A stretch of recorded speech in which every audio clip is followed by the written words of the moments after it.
नमस्कार दोस्तों, मैं देशराज मीना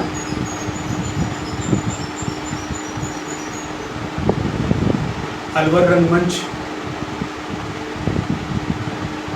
में काफ़ी समय से सक्रिय रहा हूँ और अभी लगातार काम कर रहा हूँ।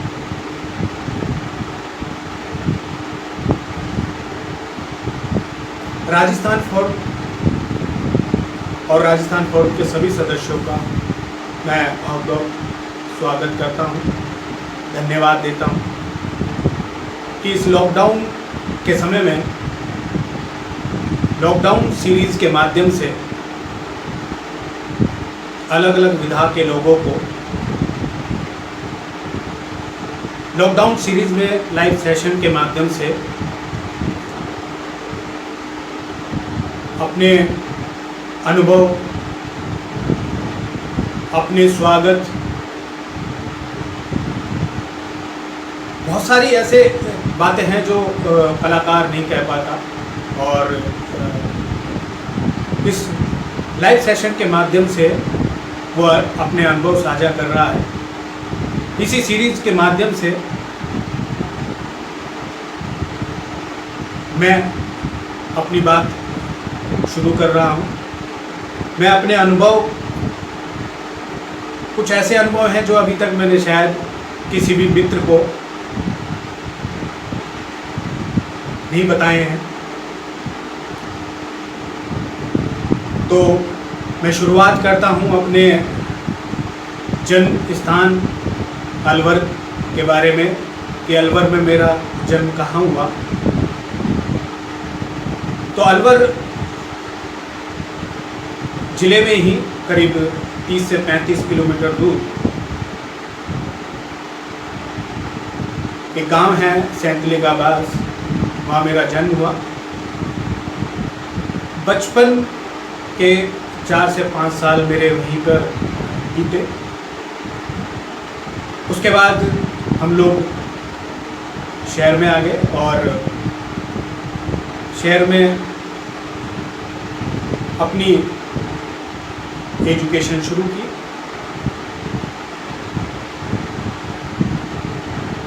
निरंतर एजुकेशन के अलग अलग पड़ाव पर मैं संघर्ष करता रहा,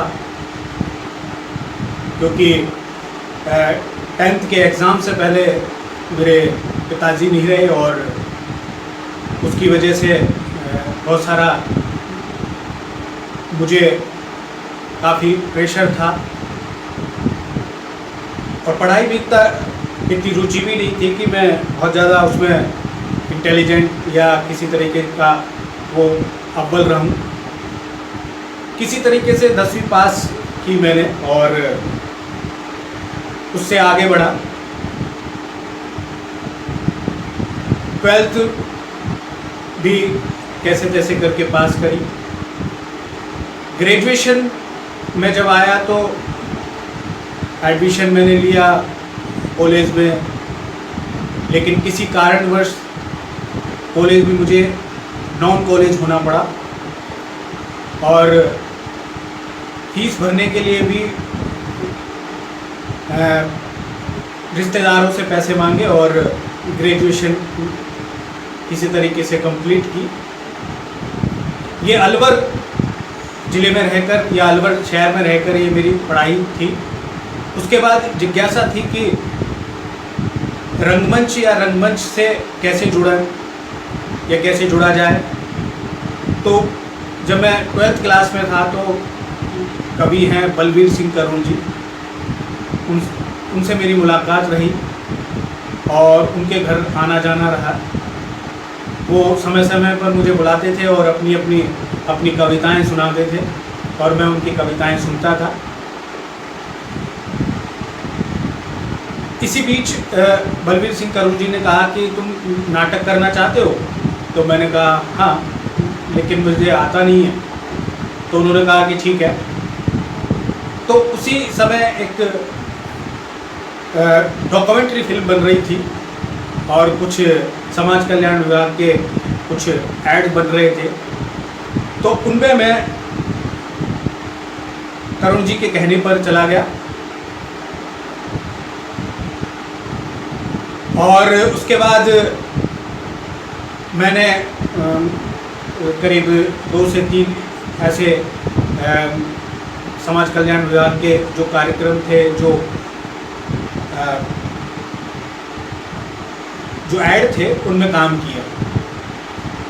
उसके बाद धीरे धीरे और भी मैं काम करना चाहता था, लेकिन कुछ कारणवश कुछ समय नहीं कर पाया।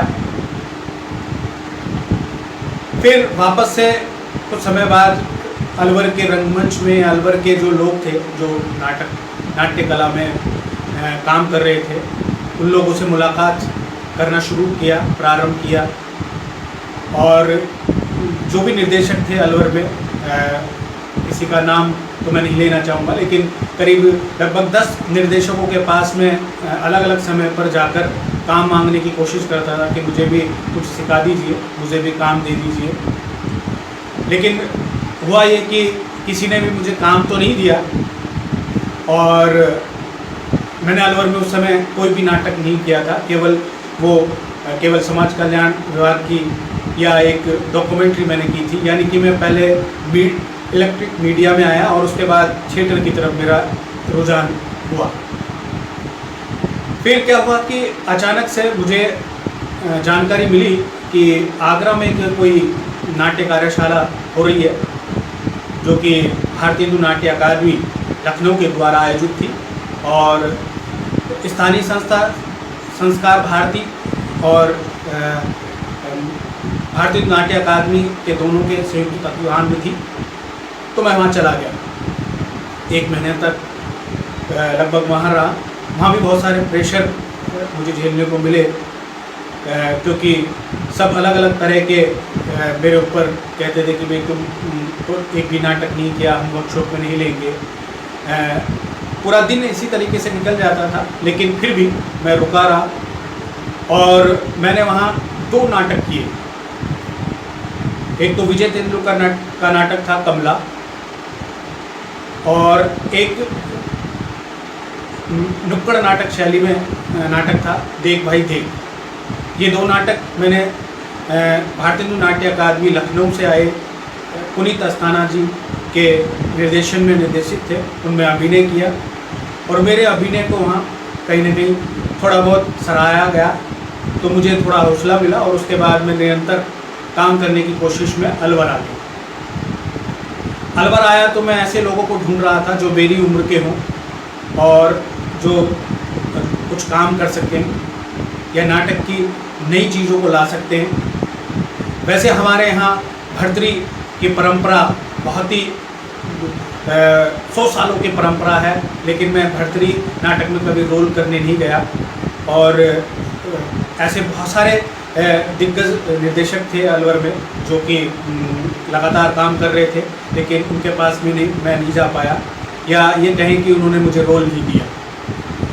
फिर कुछ समय बाद ऐसे युवाओं की तलाश की तो कुछ मित्र मुझे मिल गए, और वो मित्र में जो थे, जिसमें दिलीप बैरागी जी और विनीत चतुर्वेदी जी, संजीव शर्मा, विजेंद्र भट्ट, हम पांचों ने मिलकर एक ग्रुप बनाया जिसका नाम शिवरंजनी थिएटर ग्रुप रखा।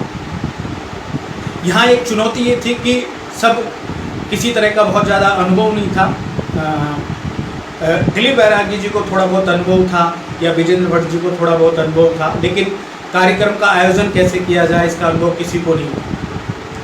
तो पहला ही अनुभव हमें बहुत ही चुनौतीपूर्ण कार्य था, और हमने वो प्रारंभ किया। हमने ये कहा कि हम अभिनय नहीं करेंगे, अभिनय कोई नए कलाकार करेंगे। तो हमने पहला पत्रिका में एक ऐड दिया, और करीब 17-18 कलाकार उस पर पार्टिसिपेट करने के लिए आए। और पहला नाटक दिलीप बैरागी जी के निर्देशन में हुआ, आषाढ़ का एक दिन, जिसमें मैंने सेट डिज़ाइन किया, और सूचना केंद्र के ओपन रंगमंच पर पहली बार, मुझे नहीं पता उससे पहले किसी नाटक में इतने लोग आए होंगे, करीब 1000 से 1200 लोग एक नाटक को देखने के लिए आ गए। तो मुझे लगा कि यार नाटक में कुछ तो ऐसा है जो लोग चाहते हैं। उसके पीछे परिश्रम था, एक टीम का परिश्रम था, और उस टीम ने इस तरीके से काम किया कि दर्शकों को लेकर या बाकी चीज़ों को लेकर भी काम शुरू किया। और वो इसलिए भी किया कि ना तो अनुभव था, और वो अनुभव जो धीरे धीरे हमारे काम करने में आया वो धीरे धीरे बढ़ता गया। शिवरंजनी थिएटर ग्रुप के माध्यम से हम लोगों ने मिलकर करीब 6 नाटक हमने किए, वो भी 2 साल में, और 6 ही निर्देशक के रूप में 6 निर्देशक भी थे उसमें, और मैंने खुद ने भी स्वयं में उसमें एक नाटक निर्देशन किया। कुछ मतभेद हो गए हम लोगों के, वो किसी भी तरह के मतभेद हों, और मैं ये कहूँगा कि कभी कभी क्या होता है कि आप जब काम कर रहे होते हैं तो विचारों का मतभेद कहीं ना कहीं आ जाता है, और मुझे लगता है कि वो मतभेद आना चाहिए या नहीं आना चाहिए मुझे नहीं पता, लेकिन ईगो जब आ जाती है, मतभेद के साथ जुड़ जाती है, तो काम करना रुक जाता है। तो मैंने साथियों के साथ काम किया, और उसी समय कुछ मतभेद के कारण मुझे छोड़ना पड़ा, बाकी लोगों को नहीं, मुझे छोड़ना पड़ा, क्योंकि मेरा विजन शायद उनसे आगे जाने का था और उनका विजन शायद हो सकता है अलवर तक का था। तो इसलिए मुझे अलवर में ही वो काम करना था जो बड़े शहरों में होता है, इसलिए उस विजन को, मेरे विजन को शायद मेरे दोस्त या मेरे साथी नहीं समझ पाए, इसलिए मुझे वो ग्रुप छोड़ना पड़ा। और उसके बाद मुझे जयपुर आना पड़ा, और नाट्य कला में शिक्षा लेने के लिए कि मुझे और समझना है, नाट्य कला को और समझना है, नाट्य विधा को और समझना है, इसकी गहराई को समझना है। तो इसलिए मैं जयपुर आ गया, और जयपुर में नाट्य विभाग राजस्थान यूनिवर्सिटी में डिप्लोमा में एडमिशन लिया, और एडमिशन के बाद मैंने वो कंप्लीट किया 2002 में। उसके साथ निरंतर जयपुर में जो थिएटर होता था या रंगमंच होता था उसको देखता रहा। रविंद्र मंच पे, जवाहर कला केंद्र में जहाँ भी होता था, अपने काम को कोशिश करता था कि मुझे काम मिले या मुझे देखने को मिले, ज़्यादा से ज़्यादा देखने को मिले। फिर ऐसा समय भी आया कि मुझे डिप्लोमा के बाद अलवर लौटना पड़ा, क्योंकि राजस्थान विश्वविद्यालय में उसके बाद की पढ़ाई उस समय नहीं थी। तो पूरे 1 साल, लगभग 1 साल मैंने इंतज़ार किया। उस 1 साल के इंतज़ार में मैंने रोज़ाना अलवर से दिल्ली जब मुझे समय मिलता था नाटक देखने के लिए वहाँ जाता था, और Shri Ram centre national school of drama के नाटक देखता था। वहाँ से मुझे और सारा ज्ञान, जो देखने का जो विजन था या देखने की जो समझ थी, या नाटक को और समझने का मुझे अवसर मिला। क्योंकि ये बहुत ही, जब तक आप देखोगे नहीं तो शायद हो सकता है, मेरी जितनी समझ है कि आप जितना देखोगे उसमें थोड़ा बहुत ही आप अर्जित कर पाते हैं। तो नाट्य कला ऐसी ही विधा है कि आप देखते रहिए, और देखने से आपको अर्जित कुछ न कुछ अनुभव, कुछ न कुछ चीज़ें आपको मिलती रहेंगी। फिर उसके बाद थोड़े समय बाद मुझे मालूम चला कि राजस्थान विश्वविद्यालय में MA खुल गया है। तो बड़ी मुश्किलों के बाद मैं वापस से जयपुर आया, और मुझे एजुकेशन के लिए एडमिशन लिया, और MA करने के दौरान मुझे रवि चतुर्वेदी जी, जो कि नेशनल स्कूल ऑफ ड्रामा से पास आउट हैं, उनके अंडर में नाटक करने का मौका मिला। और राजस्थान विश्वविद्यालय में अर्चना श्रीवास्तव जी हैं, जो कि नेशनल स्कूल ऑफ ड्रामा से पास आउट हैं, उनके साथ भी काम करने का मौका मिला।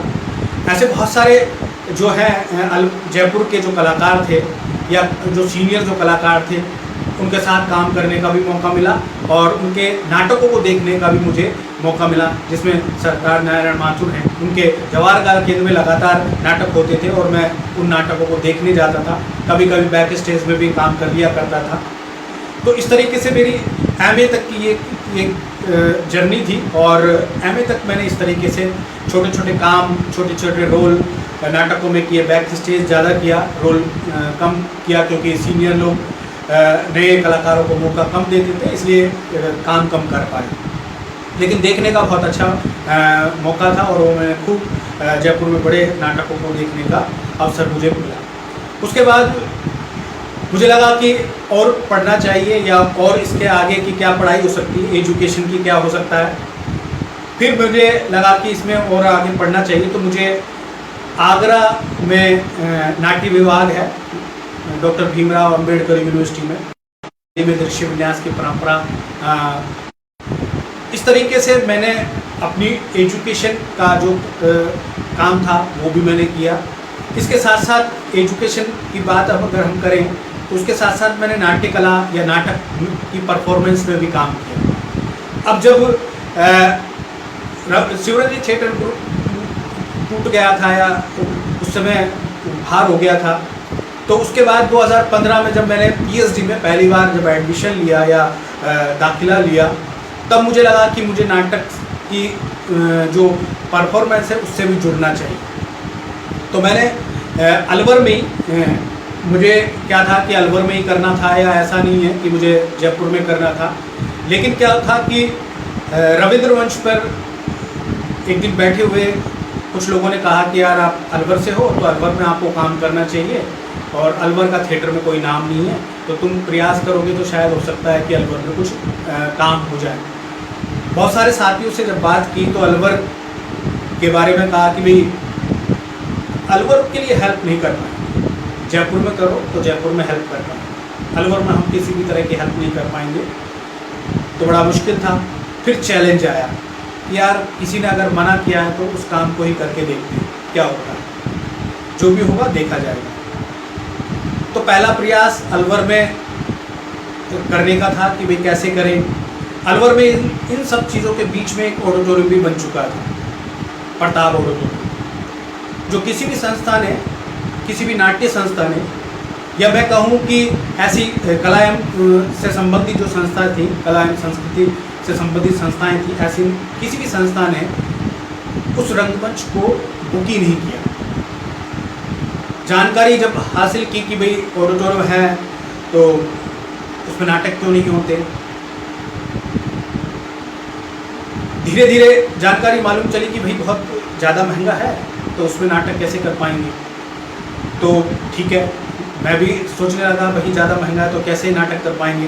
तो मुझे जानकारी है कि जब पहली बार जब बुकिंग करने के लिए गया प्रताप ऑडिटोरियम की, तो 32 बुकिंग उसकी टोटल थी, करीब 3 साल की, पिछले 3 साल की, 2015 से पहले 32 बुकिंग थी उसकी, और सारी सरकारी बुकिंग थी, जिसमें कि 2 या 3 बुकिंग ही केवल ऐसी बुकिंग थी जो केवल अन्य संस्थाओं की थी, जो कि मीडिया की संस्था थी, उन्होंने बुक कराई थी। केवल उन्हीं के कार्यक्रम उस प्रताप ऑडिटोरियम में हुए थे, बाकी अन्य संस्थाओं के साथ अन्य संस्थाओं ने उसको बुक नहीं कराया। तो विचार आया कि क्या करें। जब पता लगा कि 40,000 के आसपास तो बुकिंग होती है, तो नाटक कैसे करेंगे।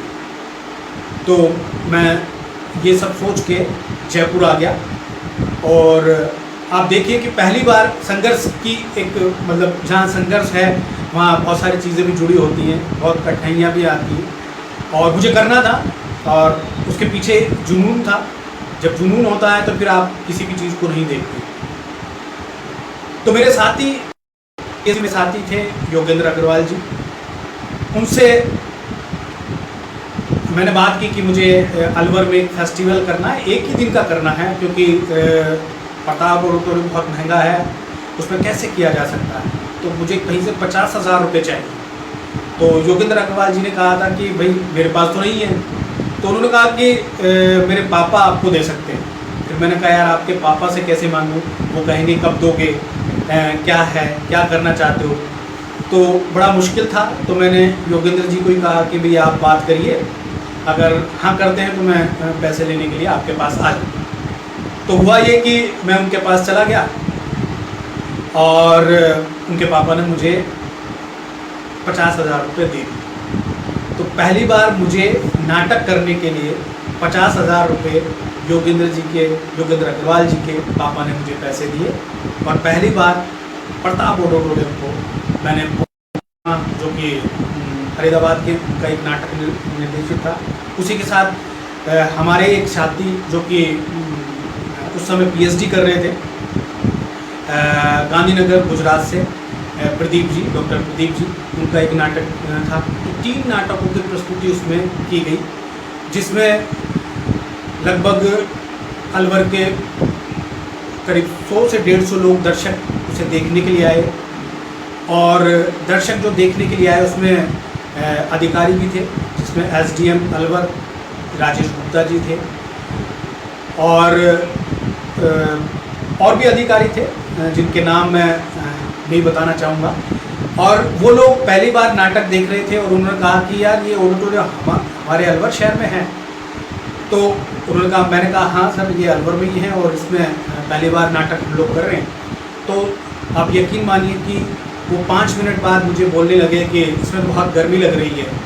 तो मैंने कहा कि आप ही ने ऑडिटोरियम बनाया है तो गर्मी तो लगेगी, क्योंकि इसमें ना एसी है ना पंखे। थोड़ी देर बाद उन्होंने कहा कि पानी की व्यवस्था है। तो मैंने कहा सर आपने व्यवस्था कराई नहीं है, इसलिए पानी भी नहीं है। तो इस तरीके से जब पहली बार बाकी दर्शक भी आए तो पानी की समस्या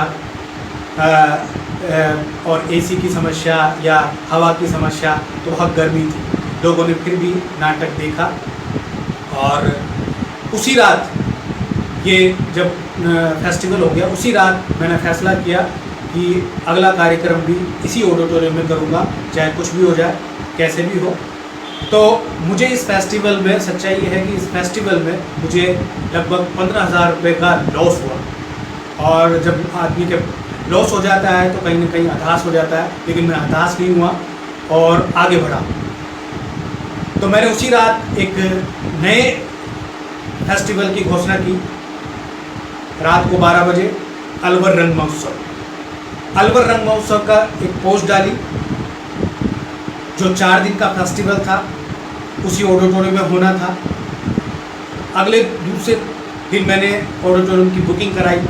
ये पैसे भी मैंने किसी से उधार लिए, क्योंकि मेरे पास इतना पैसा नहीं था।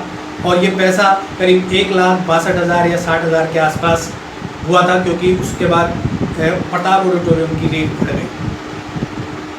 अभी भी देखिए उस ऑडिटोरियम में ना तो लाइट की व्यवस्था ठीक थी, ना माइक की व्यवस्था ठीक थी, ना पानी था, ना एसी था।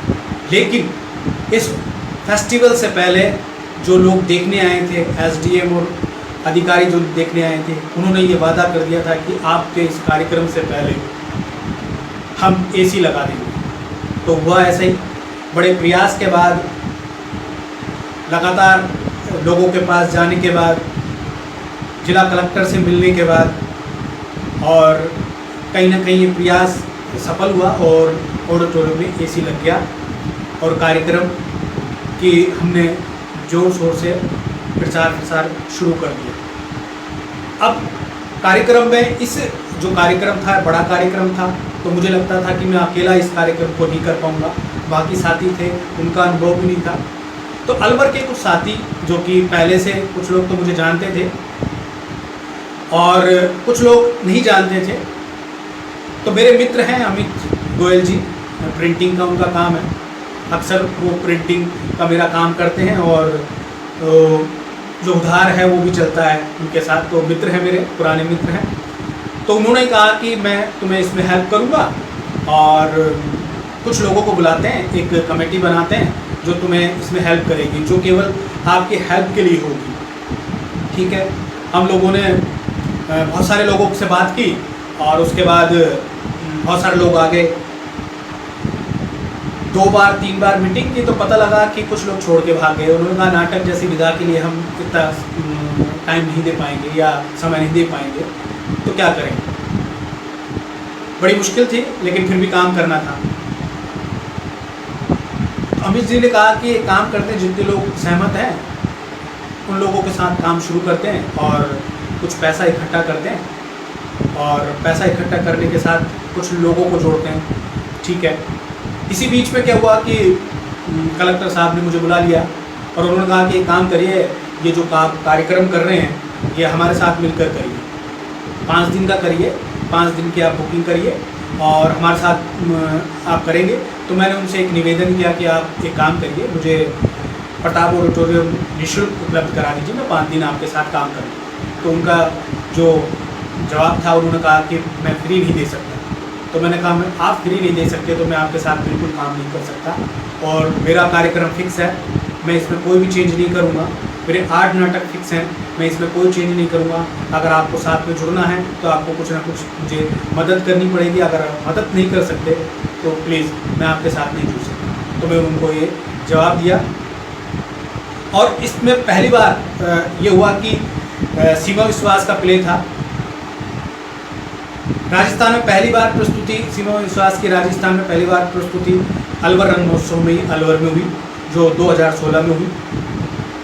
अमित और बाकी सहयोगियों के साथ मिलके हम कम से कम इस पड़ाव तक पहुंच गए थे कि कुछ पैसा इकट्ठा हुआ और कुछ नहीं हुआ। तो देखिए कि फेस्टिवल हुआ, 4 दिन का फेस्टिवल था, जिसमें जयपुर की भी टीम थी, जयपुर के कुछ मेरे मित्र थे, उनकी नाट्य प्रस्तुति थी। प्रताप ऑडिटोरियम 1050 की सीटिंग का है और करीब 1600 लोग उसमें लोग आए। और हमारा जो साथी जो लोग साथ में थे उन लोगों ने प्रचार किया, मैंने प्रचार किया। करीब 1 से 2 महीने में प्रचार करता रहा, कंटिन्यू प्रचार करता था, लगातार लोगों से मिलता था। तो लोगों से जब मिलता था तो बहुत सारे व्यूज़ भी आते थे कि आप ये काम करिए, ये करिए, कुछ सुझाव भी आते थे। तो वो सब सुझावों के साथ काम करता रहा। अपना उद्देश्य क्लियर था, इसलिए मैं भटका नहीं, मुझे जो काम करना था मैं वो करता रहा। कुछ लोगों ने अलग अलग चीज़ें मुझे कही, लेकिन मैं अपने उद्देश्य से बिल्कुल नहीं भटका और वो कार्यक्रम किया। अलवर रंग महोत्सव सफल हुआ और दर्शकों की मदद से या अपने साथियों की मदद से वो सफल हुआ और हम लोग ने आगे के पड़ाव पर चले गए। अब देखा जाए तो अलवर रंग महोत्सव के पहले अलवर रंग महोत्सव में मुझे लगभग 3.5 लाख रुपए का लॉस हुआ। अब ऐसे कलाकार जिसके पास कोई भी किसी भी तरह की नौकरी नहीं है और किसी तरह का आय का साधन नहीं है और उसको आप 3.5 लाख रुपए का अगर लॉस हो जाए पहले फेस्टिवल में भी 15 का हुआ, दूसरे में भी 3.5 लाख रुपए का लॉस हुआ। ये ऐसे कि जो साथी थे उन्होंने बहुत सारी चीज़ें बढ़ा दी थी जो मैं नहीं चाहता था, लेकिन जब साथ में जुड़े होते हैं तो उनकी सहमति भी चाहिए थी, तो इसलिए मैं वो चीज़ें बढ़ाता गया। फिर देखिए हौसला यहाँ नहीं हारा, मैं अपने आप को हार नहीं मानने देता, इसलिए काम करने में जुनून है और आज भी कर रहा हूँ। उसके बाद फिर जुनून के साथ एक कार्यक्रम शुरू किया, आगे के पड़ाव पर चला, लॉस होने के बाद चला, अगले कार्यक्रम की तरफ चला। तो अगले कार्यक्रम का हमने ये किया कि हम एक काम करते हैं, लोक नाट्य या लोक कला का कार्यक्रम करते हैं। तो मैंने राजस्थान संगीत नाट्य अकादमी से मदद मांगी, तो उन्होंने राजस्थान संगीत नाट्य अकादमी ने मुझे मदद की और 4 दिन का एक लोक नाट्य या लोक कला महोत्सव के नाम से हमने एक कार्यक्रम किया, जो कि अलग अलग जगह पर किया। एक अलवर में शहर में किया, एक हाजीपुर डडीगढ़ में किया, एक रामगढ़ में किया और एक राजगढ़ में किया। ये कुछ साथी थे, उनके सहयोग से ये हुआ। रामगढ़ और राजगढ़ में एक स्कूल है, उसके माध्यम से हुआ। तो इस तरीके से वो कार्यक्रम भी हुआ। लॉस अभी भी बरकरार है। यहाँ मुझे लॉस हुआ, बहुत कम हुआ, क्योंकि कलाकारों को रहना और खाना भी कराना था। बाकी व्यवस्थाएं मेरे दोस्त ने मित्र ने कर दी थी। बहुत ज़्यादा अमाउंट तो नहीं कहूँगा कि, लेकिन यहाँ फिर भी मुझे एक लॉस हुआ। फिर आगे बढ़े 2017 में, 16 के बाद 2017 की एक तरफ हम बढ़े, तो हमने एक दिन का ही कार्यक्रम किया रंग पर्व के नाम से, जिसमें 2 नाटकों की प्रस्तुति हम लोगों ने की, जिसमें भारतीय नाट्य अकादमी लखनऊ से आए पुनीत अस्थाना जी की एक प्रस्तुति थी, जिसमें मैं भी एक अपना नाटक प्रदर्शन किया। यहाँ भी थोड़ा बहुत लॉस हुआ, मेरे साथियों का भी लॉस हुआ। और ये एक फेस्टिवल ऐसा था जिसमें मैं बहुत ज़्यादा करना नहीं चाहता था, लेकिन साथियों के प्रेशर से या साथियों की बहुत ज़्यादा मन था, इसलिए मुझे करना पड़ा। क्योंकि लॉस के बाद मुझे लगा कि थोड़ा रुकना चाहिए, थोड़ा धैर्य रखें, फिर आगे बढ़ेंगे। 17 में ये कार्यक्रम किया और उसके बाद फिर 18 में, 17 के बाद कुछ और भी कार्यक्रम मैंने किए, छोटे छोटे, एक वर्कशॉप भी, चिल्ड्रन वर्कशॉप भी की। फिर 2018 में ही हमने अलवर रंग महोत्सव को वापस शुरू किया। 2016 के बाद अलवर रंग महोत्सव वापस किया 2018 में। इसमें 5 दिन का कार्यक्रम किया और इसमें बड़े नाटकों के मंचन थे, जिसमें पुनीत सर का भी नाटक था रावण की रामायण, और बॉम्बे की भी दूसरी एक टीम थी जिसमें जयंत काडेकर जी आए थे। दिल्ली की भी एक टीम थी जिसमें शाहिद आलम जी आए थे। जयपुर की भी कुछ टीम थी। ऐसे करके 5 दिन का एक कार्यक्रम किया, जिसमें फिर मुझे एक लॉस हुआ, और उस लॉस के बाद मुझे लगा कि थोड़ा रुकने की ज़रूरत है। और अब मेरा लॉस कहीं ना कहीं यहाँ पहले 3.5 हुआ, तो यहाँ 3.5 तो नहीं हुआ, करीब 2 लाख के करीब मेरा लॉस हुआ। और बाकी साथियों के सहयोग भी हुआ, और बाकी साथियों का भी कुछ इसमें लॉस हुआ। लेकिन बाकी साथियों का मन ये हो गया था कि इस कार्यक्रम को हम करेंगे। कुछ मतभेद हुए। मैंने कहा कि ये कार्यक्रम जो मेरे विचारों के अनुरूप है, या शुरुआत मैंने जिस तरीके से की थी, इसको लगातार करना चाहता हूँ और निरंतर करना चाहता हूँ, इसलिए मुझे ये कार्यक्रम करने दीजिए। हुआ ये कि अलवर रंग महोत्सव के नाम को उन्होंने कहा इस नाम से आप नहीं कर पाओगे, और मुझे उसका नाम को छोड़ना पड़ा। और फिर क्या हुआ कि उस नाम को छोड़ना पड़ा, तो मैंने एक दूसरे नाम के साथ कार्यक्रम करना चाहा, अलवर में कार्यक्रम करना चाहा, लेकिन मैं कार्यक्रम नहीं कर पाया, जिसमें बहुत सारे ऐसे साथी हैं जिनके नाम नहीं बताना चाहूँगा।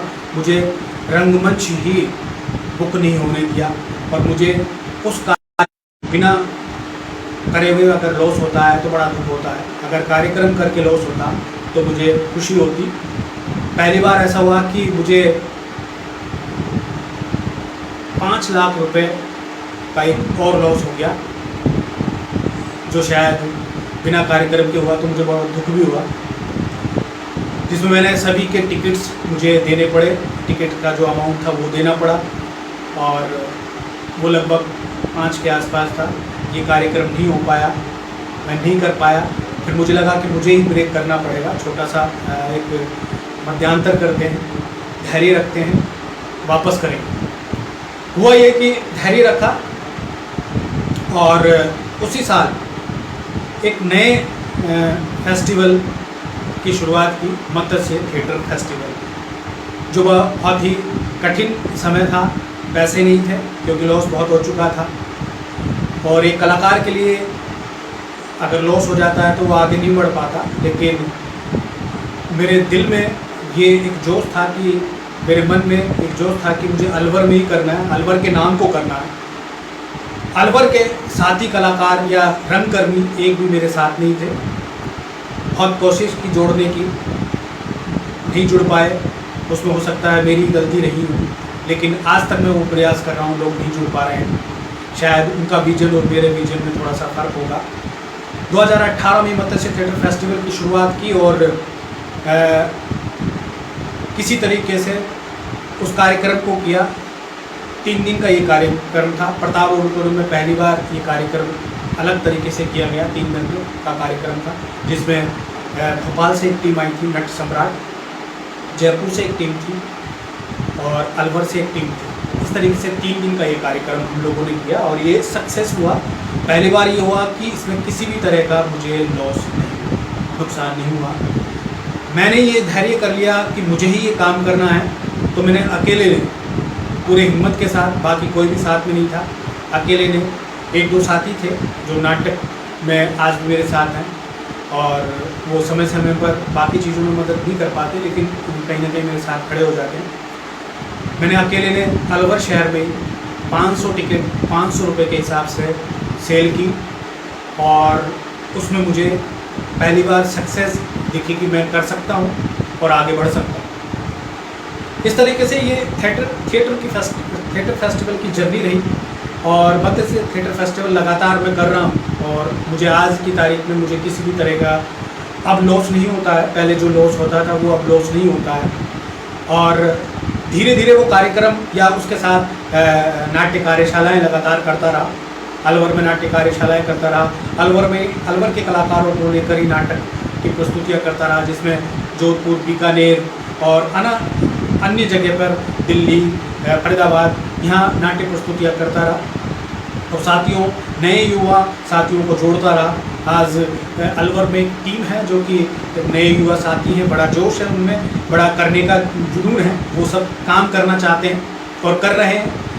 और अभी भी लॉकडाउन के समय भी वो लोग सब निरंतर ऑनलाइन के माध्यम से रीडिंग कर रहे हैं, और अभी जब खुल गया है तो ऑफलाइन के माध्यम से भी वो रीडिंग कर रहे हैं। और मेरे विज़न को कहीं ना कहीं, मैं अलवर में जो थिएटर की एक अलग तरह की एक चीज़ करना चाहता था, या अलवर के नाम को पूरे देश में करना चाहता था, या अलवर की पहचान नाट्य विधा में भी हो, तो वो कहीं ना कहीं राजस्थान के बहुत सारे लोग और भारत के बहुत सारे हिस्सों में मुझे जानने लगे या अलवर को पहचानने लगे।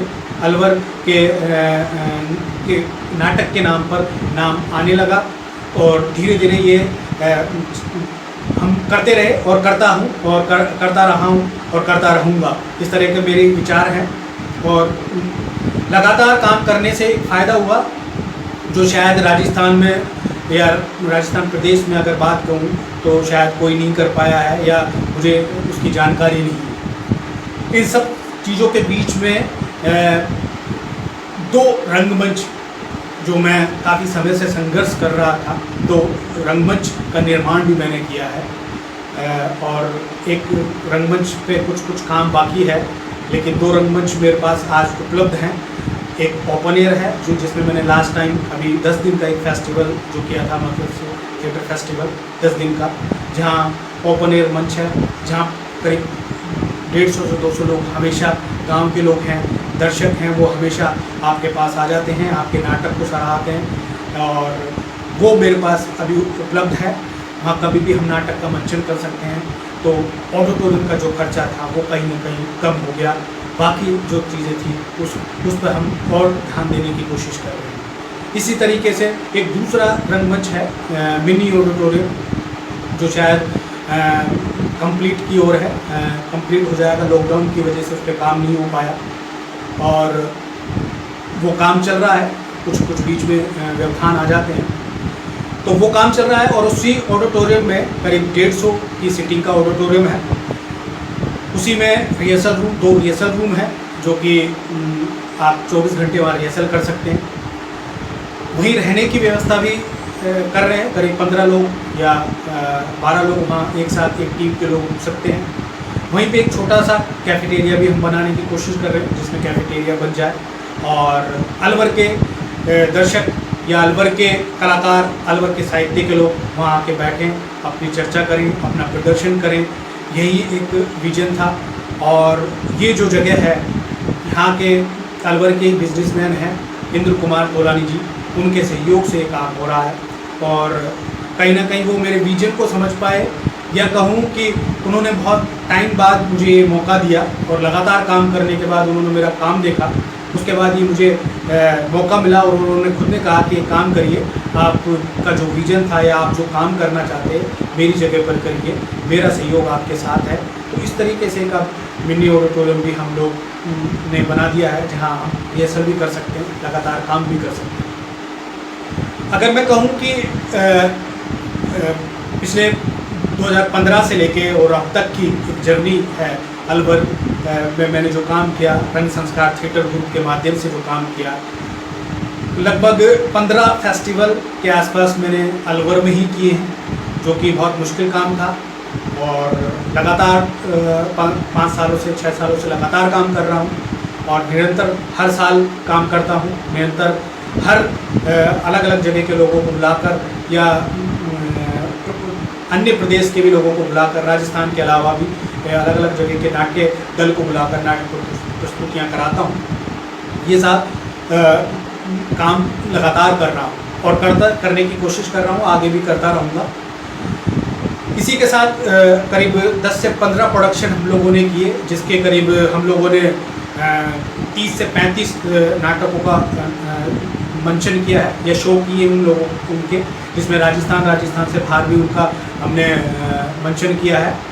इसके अलावा 10 नाट्य कार्यशाला भी मैंने किए हैं, या हमारे संस्था या ग्रुप ने किया है, जो लगातार कर रही है। और 6 साल में निरंतर काम करने का मेरा जोश है, वो कम नहीं हुआ है। आज भी वही जोश है जो 2015 में था, या 2004 या 5 में था, जो शिवरंजनी के टाइम पे था, या वो विजन था। वो आज भी जोश है। नुकसान और उसको ध्यान में ना रखते हुए आगे की तरफ देख रहा हूँ, आगे की तरफ मेरा विजन है और अलवर की पहचान पूरे हिंदुस्तान में, पूरे भारत में हो, ऐसा मेरा मन है। और जो कलाकार नहीं जुड़ पाए हैं उनसे भी मैं प्रयास कर रहा हूँ कि वो जुड़ जाएं, हमारे साथ जुड़े और काम करते रहें। एक काम और हम लोगों ने किया है, या एक ग्रुप और हम लोग बना रहे हैं जो कि राजस्थान से बाहर एक काम कर रहा है। कलकत्ता में भी एक नाट्य ग्रुप बना रहे हैं जो कि रंग संस्कार थिएटर ग्रुप के नाम से काम कर रहा है, जिसके कोशिश कर रहे हैं कि वहाँ पे भी एक नाट्य प्रस्तुति या नाटक का मंचन हो। अभी हम लोगों ने एक गाने पर कलकत्ता के कलाकारों के साथ एक अभिनय किया। कलकत्ता के कलाकारों ने, बंगाली भाषा के कलाकारों ने हरियाणवी भाषा के गीत पर अभिनय किया और वो यूट्यूब पर और इस सब पर हम लोगों ने अभी लॉन्च भी किया है। और ऐसे ही निरंतर काम कर रहे हैं और कलकत्ता में भी एक अच्छा ग्रुप बना पाएँ, एक अच्छी काम कर पाएँ और वहाँ के लोग जुड़ गए हैं, क्योंकि कलकत्ता में नाट्य परंपरा अच्छी रही है और वहाँ के कलाकार भी अच्छे हैं जो बहुत जल्दी मेरे साथ जुड़ गए। अलवर में बहुत मुश्किलों का दौर रहा और शायद वो दौर अभी भी चल रहा है, क्योंकि लोग जब साथ नहीं होते हैं तो बड़ा मुश्किल होता है काम करना। लगातार काम करना बहुत मुश्किल होता है और लगातार काम करने के लिए कोई साथ है या नहीं है, अगर आपका जुनून है, आपका जज्बा है तो आप काम कर सकते हैं।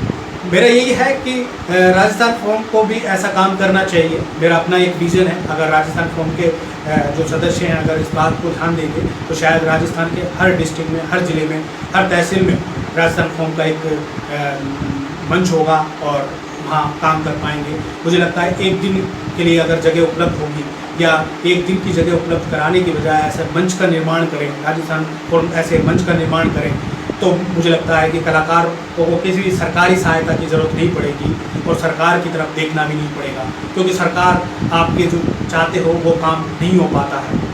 और राजस्थान फोरम के सभी सदस्यों को मैं, या जो मेन मैनेजमेंट के लोग हैं उनको मैं ये कहना चाहूँगा कि अलवर में वो अगर काम करना चाहें, अलवर में अगर हमारे साथ काम करना चाहें तो मैं उनके साथ जुड़ के काम कर सकता हूँ और लगातार काम कर सकता हूँ। और किसी भी विधा, चाहे वो नाटक की विधा हो, संगीत की विधा हो, साहित्य की किसी भी विधा या अप्लाइड आर्ट हो, किसी भी तरह की विधा हो, तो उनके साथ मिलकर काम कर सकता हूँ। एक मंच मेरे पास है, एक मंच मेरे पास है जो जिसको हम लोग सब मिलके, साथ मिलके आगे बढ़ा सकते हैं, क्योंकि हम लोग अगर एक साथ होंगे तो कला और कलाकार आगे बढ़ पाएगा। और कलाकारों के लिए जगह या मंच होना बहुत ज़रूरी है। अगर कलाकार के पास मंच नहीं है तो वो टूट जाता है, बिखर जाता है।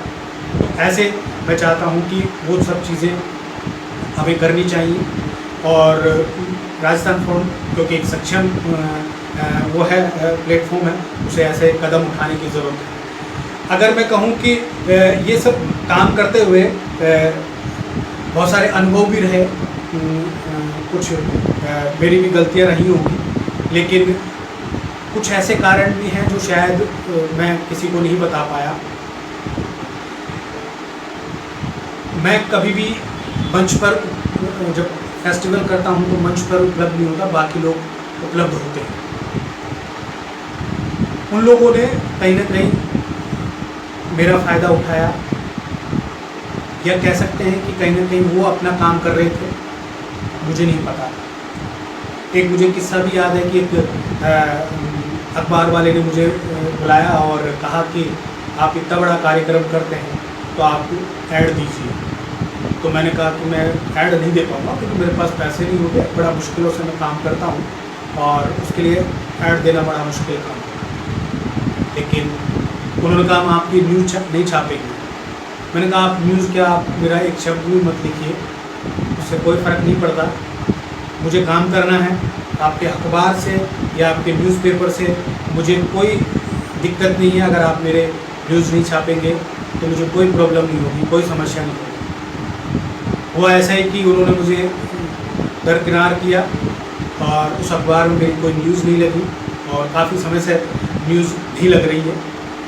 और प्रतिष्ठित अखबार है। संपादक जी ने कहा तो ठीक है, कोई बात नहीं, हम अपना काम कर रहे हैं। कलाकार अपना काम करता है, वो रुकता नहीं, निरंतर करता है। कलाकार अपने लय में होता है, अपनी लय में वो काम करता रहता है और कलाकार को वही काम करना चाहिए। राजनीति या किसी भी तरह के उम्र बंधनों में नहीं बंधना चाहिए और निरंतर काम करेगा तो वो आगे की तरफ ही जाएगा, पीछे की तरफ नहीं जाएगा। आज की अगर मैं बात करूं अलवर के रंगमंच की अगर बात करूं या अलवर में रंगमंच की निरंतरता की बात करूं तो अलवर में आज इस जगह पर है कि लगातार काम हो रहा है और लोग भी जुटे हुए हैं, लोग भी आ जाते हैं, सहयोग करने आ जाते हैं। और अब मुझे शायद एक व्यक्ति के पास पैसा मांगने के लिए जाने की ज़रूरत नहीं पड़ती, क्योंकि उन्होंने देख लिया कि काम करने वाला व्यक्ति जो दिखाई दे रहा है वो अच्छा काम कर रहा है, उसको किसी भी तरह का कोई फ़ायदा नहीं है और वो कला के लिए काम कर रहा है, अलवर के लिए काम कर रहा है। वैसे कुछ प्रतिष्ठित लोग हैं, बिजनेसमैन हैं, जो मेरे साथ कहीं ना कहीं कभी कभी मुझे सहयोग भी कर देते हैं। कुछ ऐसे मित्र भी हैं जो मुझे कभी कभी आर्थिक नहीं तो मनोबल बढ़ाने के लिए भी सहयोग कर देते हैं। तो ऐसे साथियों का मेरा अभी इन दिनों साथ रहा और साथ बना हुआ है, तो मैं आगे करता रहूँगा। और बाकी मेरी युवा की टीम है, युवा वर्ग काम कर रहा है। अभी हम निरंतर करीब 7 नाटकों की रिहर्सल भी कर रहे हैं, जो आने वाले समय में हम लोग कर पाएंगे। तो मैं यही कहना चाहूँगा कि आपका एक विजन होना चाहिए, कलाकार का एक विजन होना चाहिए। कलाकार का अगर विजन नहीं है तो कलाकार नहीं बढ़ पाएगा और कलाकार का अपना एक विजन होता है, तभी वो काम कर पाता है, अच्छा काम कर पाता है। क्योंकि राजस्थान में जितने भी लोग हैं, सब जगह के लोगों को मैंने देखा है, वो जुगाड़ से काम करने की कोशिश करते हैं। मैं जुगाड़ पर भी बिलीव नहीं रखता और ऑनलाइन नाट्य प्रस्तुति पर भी बिलीव नहीं रखता, क्योंकि नाटक जो है वो लाइव प्रस्तुतियों पर ही निर्भर करता है। अगर मुझे ऐसा लगेगा कि मुझे ऑनलाइन कुछ करना है तो मैं फिल्म की तरफ जाऊंगा, फिल्म बनाऊंगा और वो काम करूंगा, नाटक करना उस समय छोड़ दूंगा। तो जो लोग इलेक्ट्रिक माध्यम से नाटक को कर रहे हैं, कहीं ना कहीं वो दर्शकों को भी तोड़ रहे हैं, ऐसा मेरा मानना है। क्योंकि दर्शक आप तक नहीं पहुंच पाएगा, क्योंकि नाटक की जो रिकॉर्डिंग है या प्रस्तुति है वो उतनी अच्छी नहीं होती है। या नाटक में हम जब एक प्रस्तुति के बाद दूसरी प्रस्तुति करते हैं, तीसरी प्रस्तुति करते हैं, तो हर बार प्रस्तुति में बदलाव होते हैं, अभिनय में बदलाव होते हैं और जो मूवमेंट होते हैं उसमें बदलाव होते हैं। हर बार अच्छा होता चला जाता है। इसलिए नाटक एक जैसा एक नहीं रहता, एक प्रस्तुति के बाद दूसरी प्रस्तुति में उसके चीज़ें बदल जाती हैं। इसलिए नाटक को लाइव ही देखना अच्छा लगता है, ऑनलाइन देखना इतना अच्छा नहीं लगता। ऑनलाइन आप फिक्स कर देते हैं, उसके बाद कोई भी बदलाव नहीं हो सकता।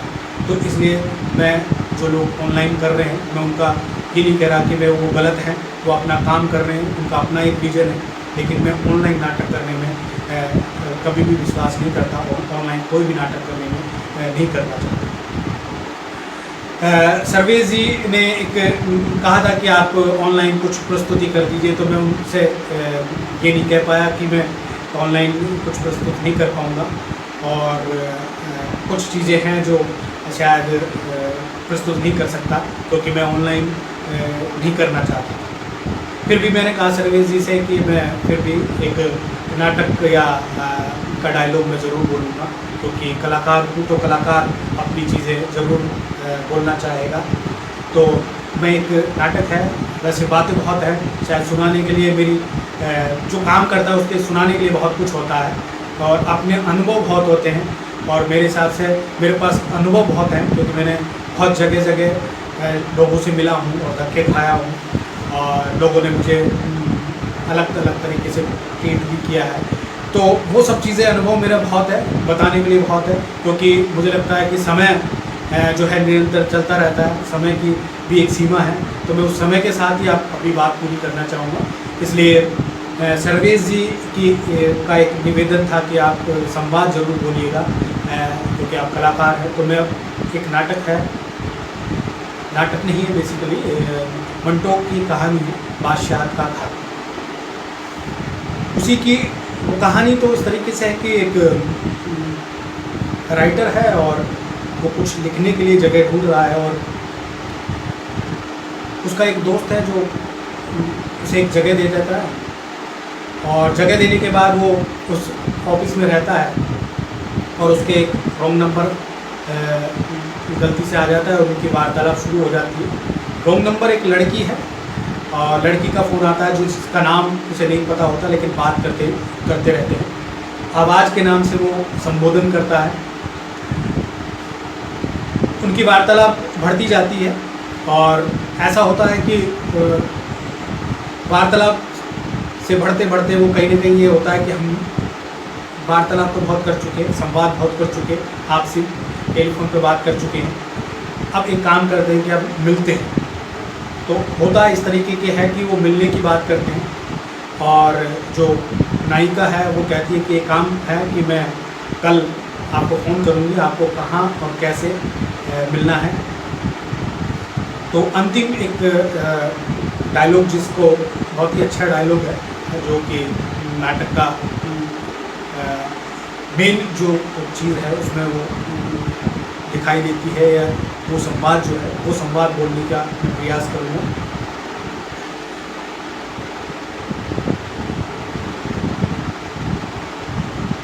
कल का वादा करके उसने फ़ोन रख दिया। कल के इंतज़ार में मैं रात भर सो ना सका।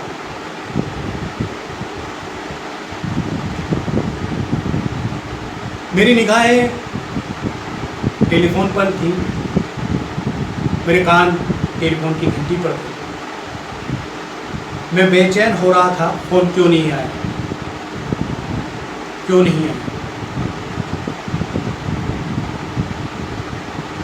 कहीं वो बीमार तो नहीं हो गई? नहीं। कहीं उसे कहीं बाहर जाना तो नहीं हो गया? शायद वो किसी और को चाहती है। ये सब हंसी मजाक में कर रही है।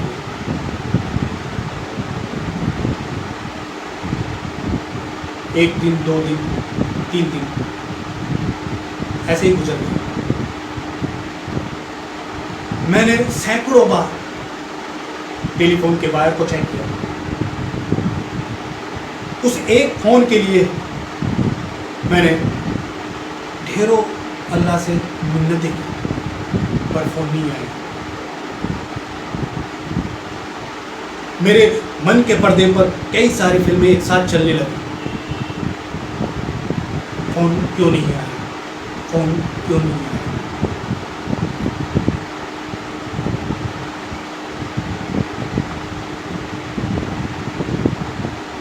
मैं घर से बाहर भी नहीं निकला, ना दवा लेने गया, ना खाना खाया।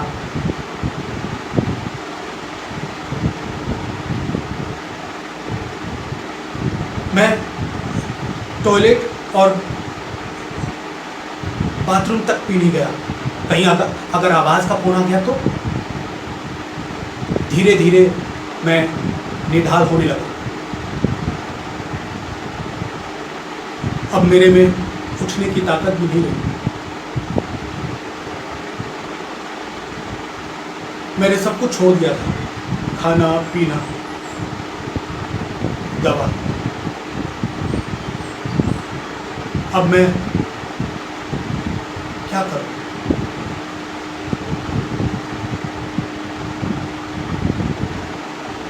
हिलने ढूंढने की ताकत खत्म हो गई।